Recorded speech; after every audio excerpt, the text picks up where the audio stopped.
Welcome to the Spaceship Talk. This is Mr. DPH, or Dodging Potholes of the Eastside Cruisers, coming to you from Alcorn State University with car talk and car culture. Yo, what's the deal? This is Mr. DPH, and I'm finna come to you with a couple automotive news and recent news that's been going on in the automotive world today. Rolls-Royce unveiled its first electric car. It's panning out to be around $400,000 just for the car, And I'm not really a big advocate or a big fan of electric cars. I definitely love the traditional way of it, putting a wrench down to a car and turning it and making it work again, or making it work in the first place instead of putting a computer in it, a chip, and letting it think for itself. That's really not something that I'm into. But for people that's want to get into a Rolls Royce that's electric, and not with a traditional engine transmission, that'll be for you right there. And tagging on to that electric news, Tesla recalled more than 1 million vehicles because of a window pinching, the owners that bought the Tesla's fingers. Sound pretty silly, but still though, Tesla recalling 1 million of their cars is very, very odd and very out of place. But I guess Elon Musk know what he's doing with that, but maybe he don't. Who knows? Moving on. More than 200,000 Nissan pickup trucks, new ones of course, have been recalled for risk of vehicles rolling away while in park. So let me set the scene for you. Imagine you with your girl, or vice versa, or whatever your preference is, and you just chilling, and then your car just roll away. You thought you had it in park, or you thought you put it in park. It's very crazy of Nissan to do. And myself, I'm not a real Nissan advocate, but if I would have to drive one to get back and forth to where I need to go, yeah. But with me spending my money that I work hard for, Nissan would not be a big choice in my case. But for anyone else that drives the Nissans, please be on the lookout for that.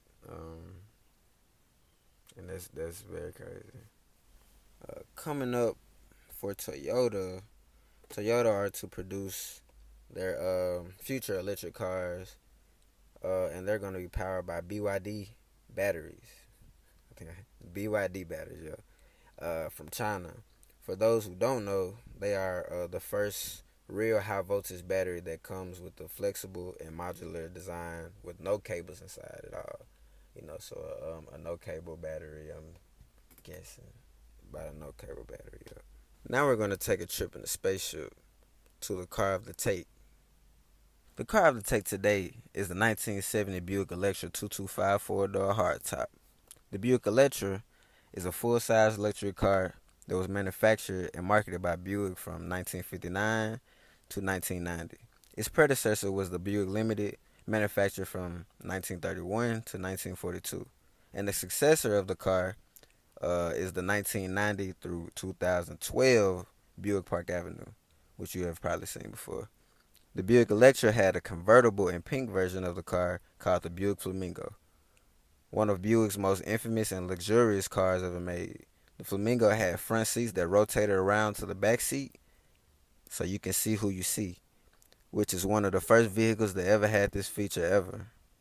Personally, looking at the Buick Flamingo, I'm a real advocate for all old school cars, from 70s through to the 2000s.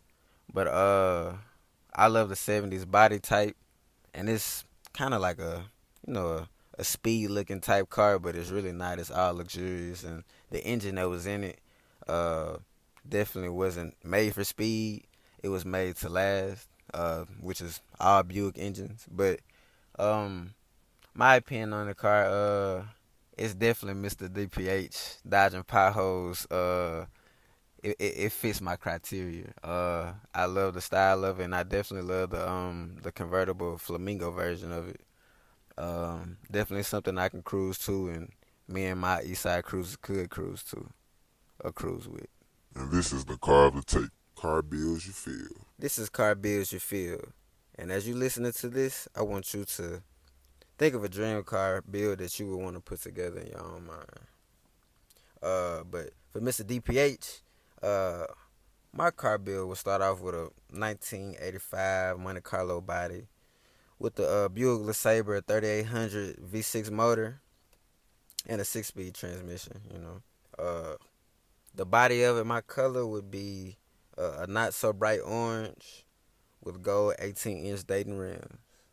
Now that sound like a perfection, a pretty perfect car to me. But as you listen to me tell you about my dream build, why don't you sit there and think about your dream build and come up with something? And when you see me around campus, just elaborate on it and tell me what you think would be your dream build.